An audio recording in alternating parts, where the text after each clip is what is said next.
नमस्कार सभी, खासकर इंदौर जिले के साथियों, उनमें भी महू विधानसभा।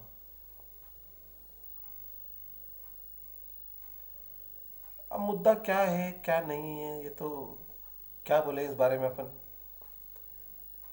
जल, जंगल, जमीन,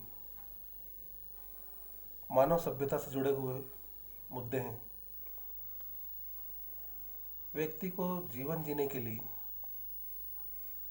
जल भी चाहिए, जमीन भी चाहिए और जंगल भी चाहिए।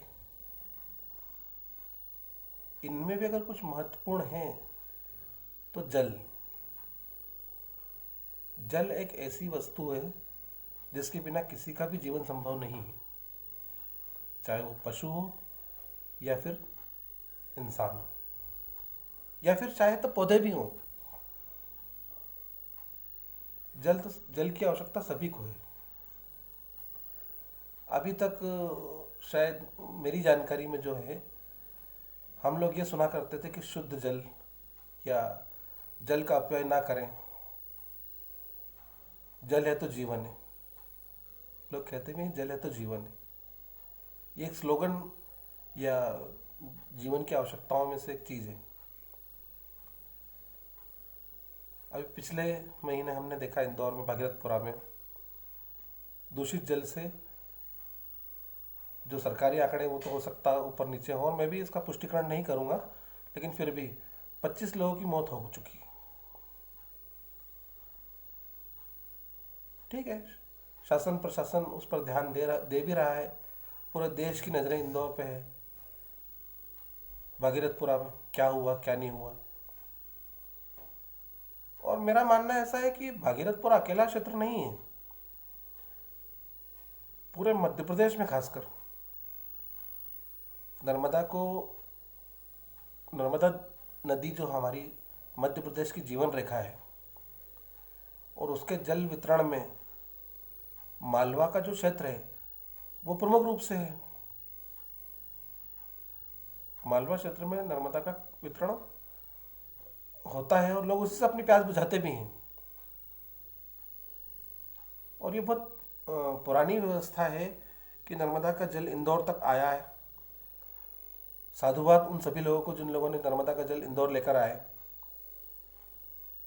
चाहे वो बीजेपी हो, चाहे वो कांग्रेस हो, चाहे कोई सामाजिक संगठन भी हो।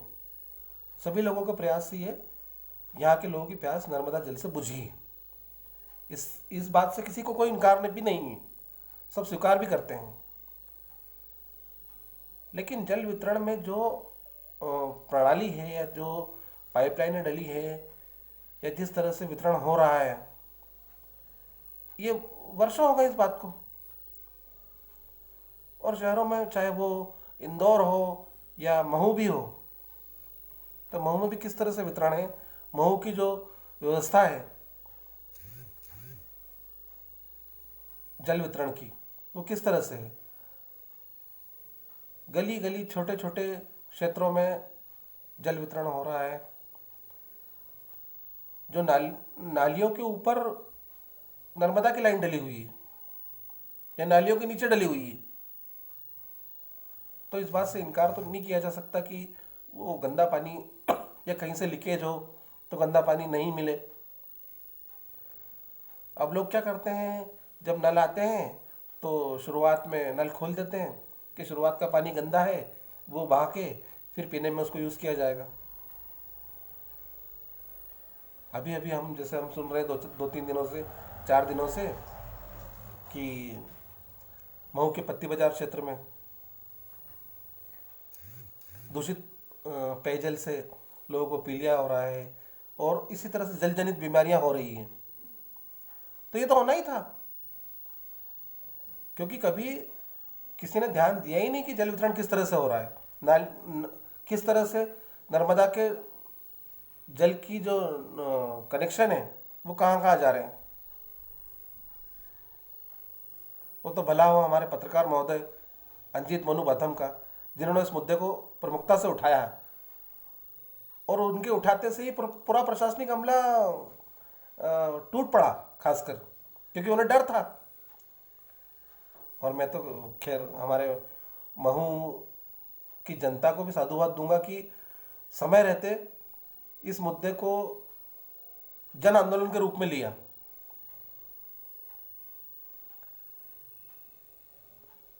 सभी लोगों से, खासकर प्रशासनिक अमले से मेरा निवेदन है, और जो जल वितरण करने वाली संस्थाएं हैं उन लोगों से भी निवेदन है कि कृपया करके इस पे ध्यान दिया जाए।